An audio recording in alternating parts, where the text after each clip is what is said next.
Welcome to As Above. So below, I am Kisha, the Psychic Yogi. and I'm Cidnee Rich, and this is what we call Mystic Moon, our full moon cosmic chat, energy read, channeled reading, and meditation. If you guys are part of the Patreon, welcome. So it is the final full moon of the astrological year.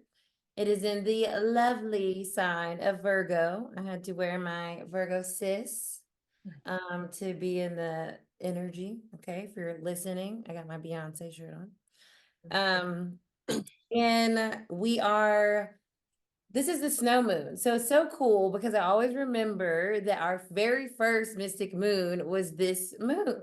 We did it at Ode to Wonder, and we were in person. It was right before the pandemic. And so I think this moon always makes me a little emotional, tugs on my heartstrings, because I remember pulling over on the side of the road and literally picking dandelions. Is it dandelions? Yeah, the yellow flowers. Because I was like, oh my God, we're gonna use these in our meditation setup, our ritual setup. And so I remember like pulling them. I was with one of the Patreon members actually that's on right now when I did that. And so it's like, I love this moon because it's very nostalgic to me. And obviously Virgo sun over here, so I love that as well. And typically Pisces season feels a little heavy for me.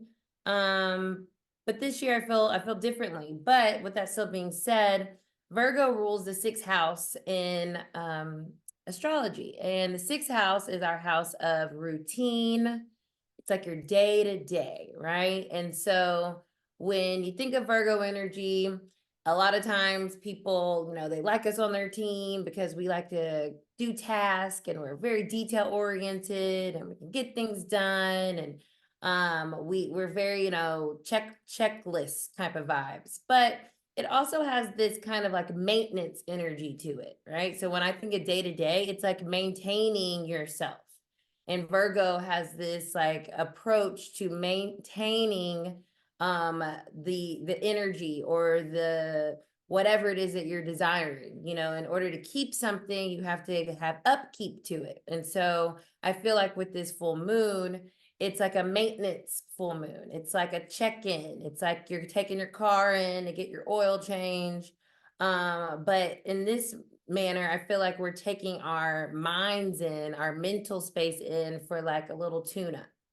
And so with it being a full moon, we can purge, we can release, we can really start to see clearly what works for us and what isn't working for us. So then we can really be ready for Aries, the spring equinox, and start this new cycle.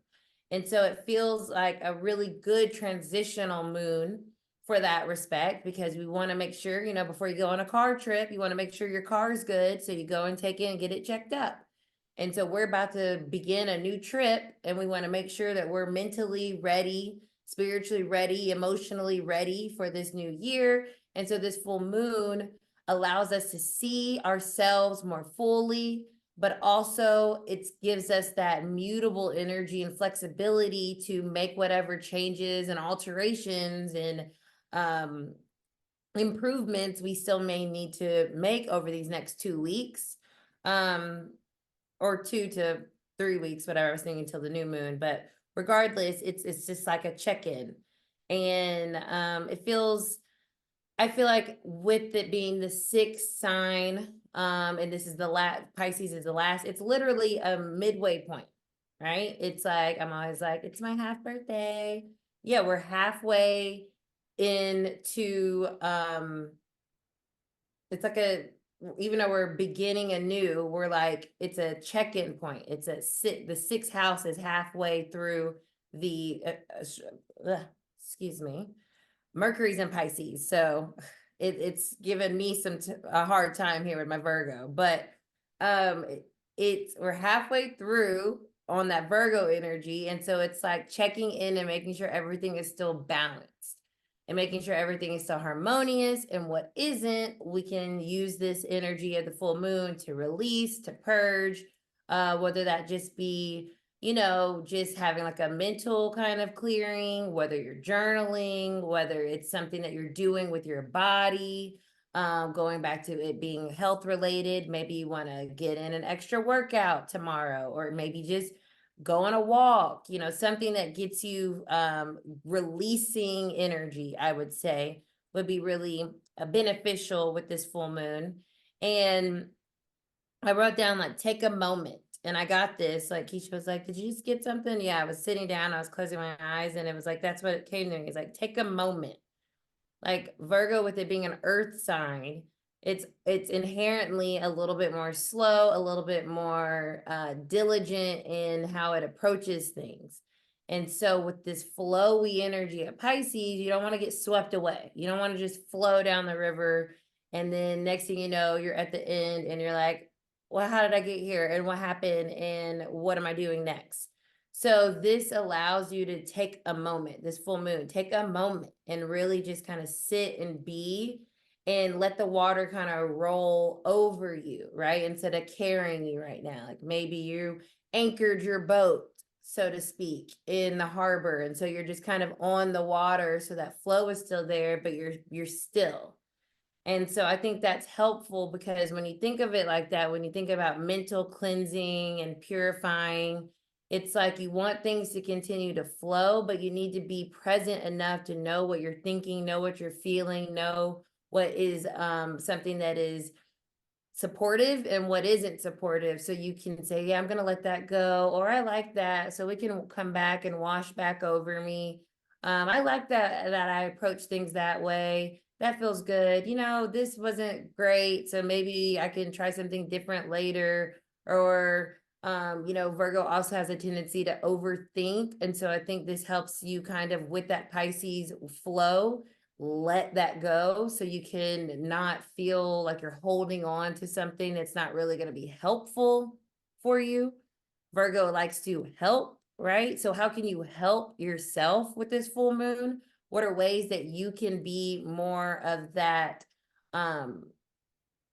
aid in yourself that maybe you forget about sometimes, right? Because maybe you're too focused on how someone else is going to receive it. And remember, we're still in this Aries North Node, Libra South Node, so we're still in this theme of these 18 months of self-oriented energy. And so with this full moon, it really does feel like just doing yourself a favor, doing yourself a service, helping yourself, doing a little mental check, and see how you're feeling. And I'll say, for an example, for me, I'm in a transitional space, I feel, with my romantic approach. And so I think this full moon is really great to help me make sure that I am not repeating unhelpful thought patterns from the past, so I can continue on this flow of this new direction I'm going in. And so I've even today really been checking myself. Now that I'm talking about it, I've been doing a mental checkup, because my brain wanted to start to go here and get a little worried, get a little overthinky. And I kept telling myself, no, and I let that flow off me, and I came back to like, no, Cidnee, we're thinking and approaching things like this now because of what you've learned and integrated in the lessons. Now that we're at the end of this astrological season year, you've learned all these things. Don't forget what you learned, right?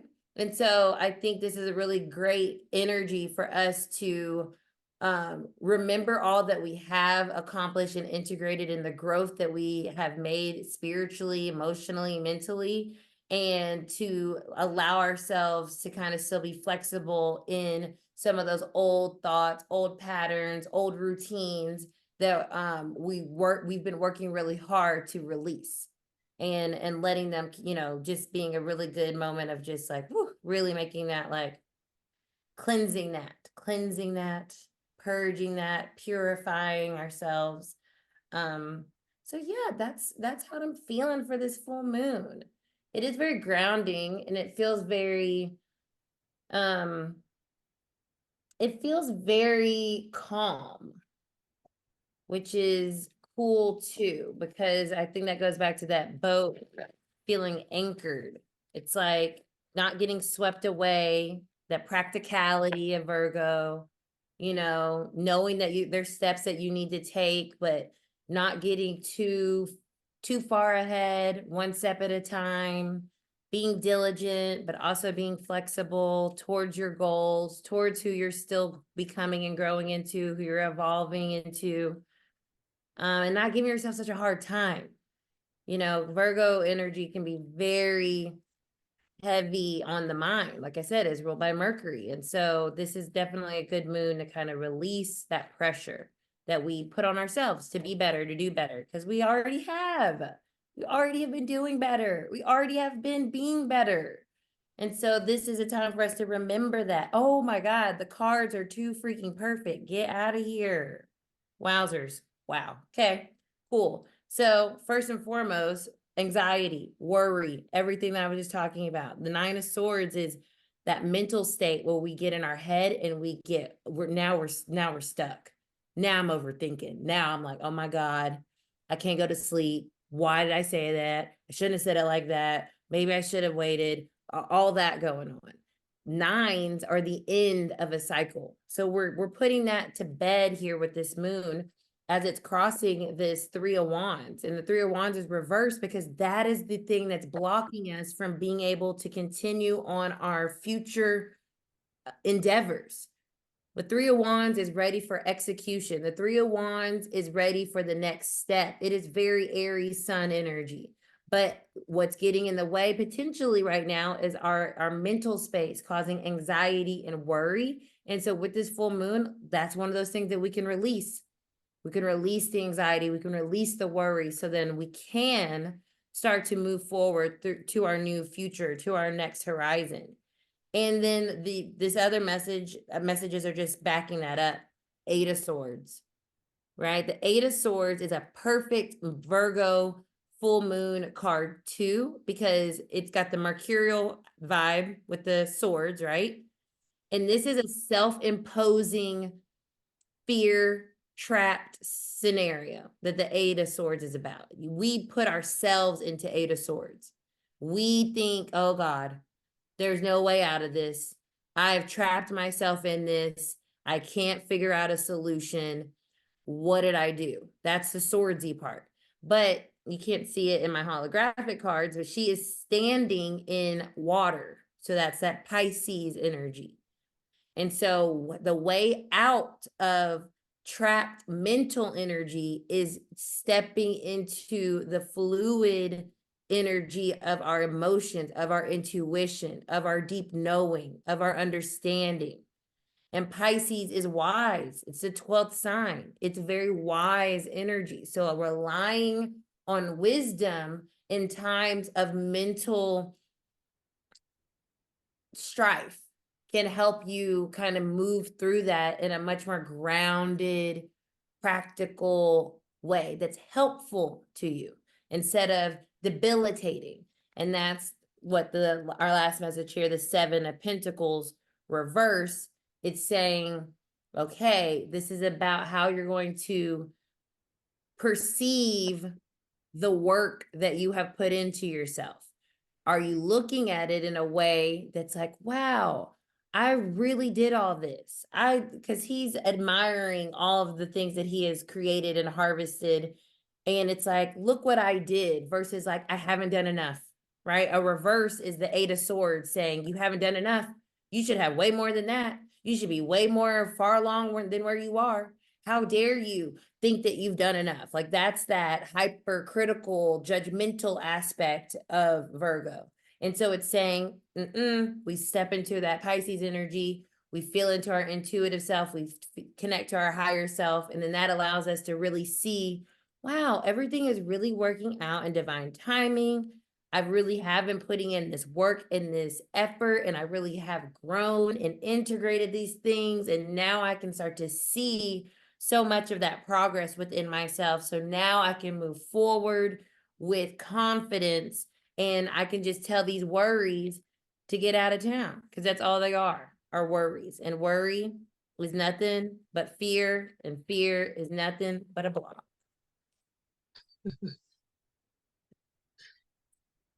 All right. I like how I match your your lights in the background. I So yeah, this it's so funny though too. I didn't think about it. I mean, I kind of thought about it, but I didn't put too much thought into it. I just I don't know. I went to arrested today and then ended up going to yoga, which of course yoga that would be very kind of Piscean Virgo vibes. It's the health, and then it's the mysticism as well combined. So it's like to be the embodiment of that while in a practice is like being very grounded, but very in tune with my spirit and my soul. As I'm doing that, my authenticity while I'm doing that, just focusing on myself, letting go of everything else that doesn't really matter. I found it interesting that you're talking about the health perspective, especially the mental health with Virgo and having the tendency to overthink, overanalyze, ruminate about things and so forth. And we can sometimes get very lofty in our heads when we are in that space, obviously, because we're in the head space and become a little disassociated with our physical body and the needs of that. And so in yoga class today, the instructor, she's talked about yoga chitti vritti naradaha. And what that means is yoga is the cessation of the fluctuations of the mind. And I was like, well, what perfect way to freaking sum up a Virgo full moon in Pisces season. We think of fluctuations, you think of something that's mutable. So we have that mutable energy of Piscean, watery type of element characteristics. And then we have Virgo, which is also mutable, but within the headspace, being able to think and adapt and have the mental acuity to move and respond quickly, but with tact and with skill. And so it's very interesting that I found that not only is it the fluctuations of the mind, but it helps to cease the fluctuations of the mind by moving the body, becoming present through the body. And so obviously a lot of yoga deals with being barefoot. And it's interesting because Pisces rules the feet, so you're really tuning into not only your physical self, but through the feet energetically, you're also activating the different meridians through the body that correspond to various organs, according to reflexology and traditional Chinese medicine. So even on an energetic level, although you are physically being present, physically making sure you're keeping, 10 toes down on the mat or not, depending on the pose, right? You might be in an arm balance, the feet might be up in the air, whatever.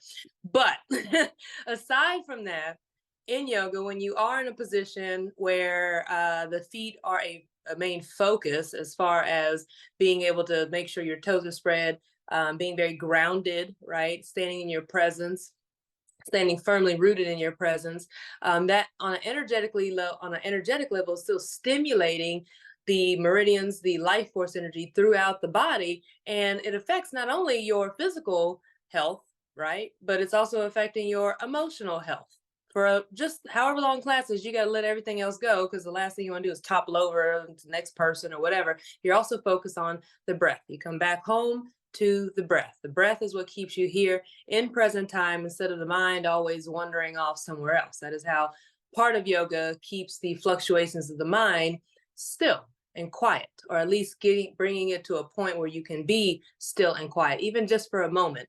The reason why they call it a practice is because it's not something that you perfect. It is something that is continuous, something that you will always take with you, hopefully, as far as the mindfulness aspect, so that when you do begin to wander off mentally, overanalyze, overthink, and so forth, you can find a place like, find a moment to just, and just breathe and come back, let everything else just sort of fall by the wayside, right? And Cidnee, you might know this. What does Virgo rule as far as the body? Do you know? the stomach. Oh, it is, because y'all get low. Y'all are funny with digestion. Okay, well, that makes sense. But also, it's kind of funny because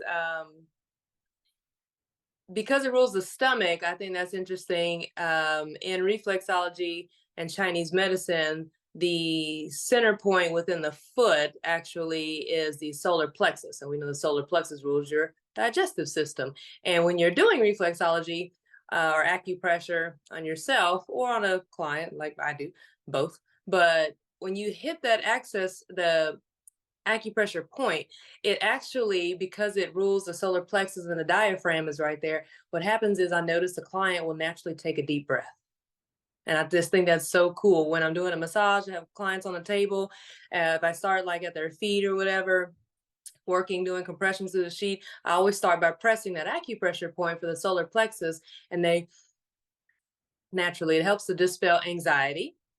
For one, it helps to regulate your digestive system, but it also helps to dispel anxiety, which we know if you're always in your head all day, guess what? A lot of times you got a lot of worry and anxiety and fears and what ifs and all this other stuff. So I find that very interesting how in through the feet, I was today years old when I kind of put this together, obviously, but I was like, it's interesting how through the feet you can access the digestive system, which I knew that, but I wasn't really putting it together how the Pisces and Virgo axis and all that, and doing yoga today, how that all came together. But there you go.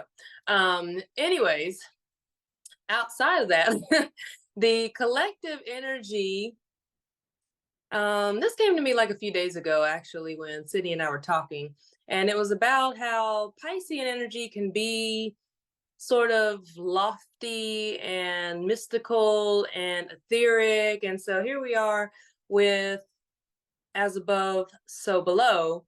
And I think sometimes we don't go deep enough into the below, right? When we think of as above, so below, we think of spirit, the cosmos, all this sort of stuff, this ascension process. Well, going up is masculine, ascension is masculine energy.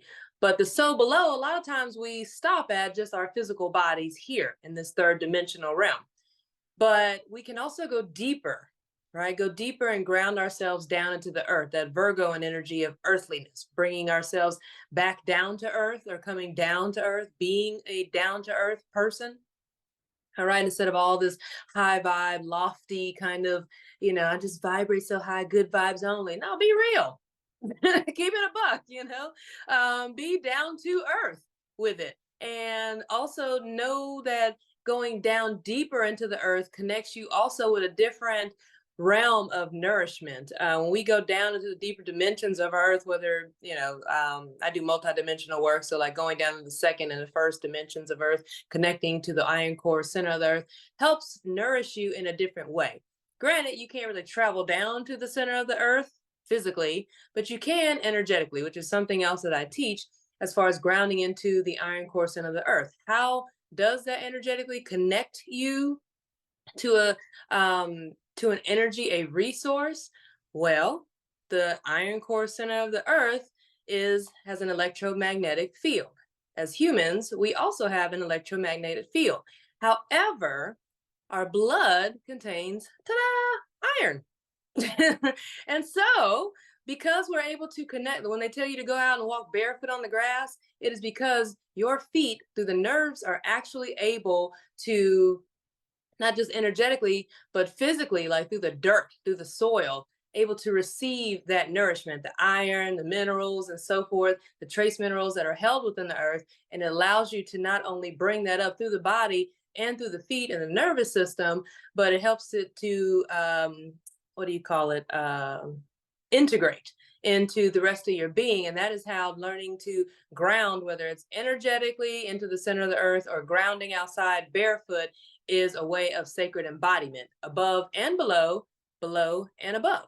Okay. Learning how to take in and encompass the wholeness of all that, because descension, going down, is feminine energy, divine feminine energy. As a divine feminine, everything goes down. Our boobs go down eventually, our menstrual cycle goes down, everything goes downwards, right? Even as we age, face and posture and all those things seems to go downwards. And so when we learn to tap into both realms of existence, above and below, the ethereal and the material, then we find wholeness and balance within ourselves. We can work within that duality, right, of, say, Piscean energy, Virgo energy, that axis. We can work in tandem with that, and then therefore we become whole. We find ourselves whole, and it requires mutability to be able to navigate through those various realms with ease and grace. So,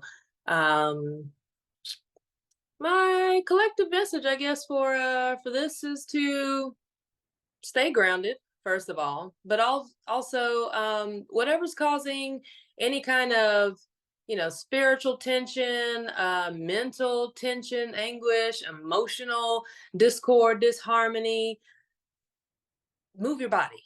Get outside, go for a walk, do some yoga, do some jumping jacks. I don't know, do some stretching before you go to bed, prop some pillows up, do some yin yoga, something like that, yoga nidra. Practices like that can help, anything to help you get in your body, not escape your body, okay, through escapism or addictions and things like that, because both Piscean and Virgo and energy can get into escapism as well. You want to escape your thoughts. You want to escape in the realm of spiritual stuff without actually taking practical measures. So, do things that can help you to connect to your body, take your mind off and your focus off of the things that aren't bringing you health, well-being, vitality, and most importantly, peace of mind. So Gorgeous. As always, well said. thank you. We are going to get into our meditation. As always, that is going to be exclusively on our Patreon. So if you're interested in that, make sure you sign up with us. Like, share, comment on this video. I know we have some loyal watchers, and so that is appreciative. And we will be back for the new moon in Pisces in a couple weeks. See ya.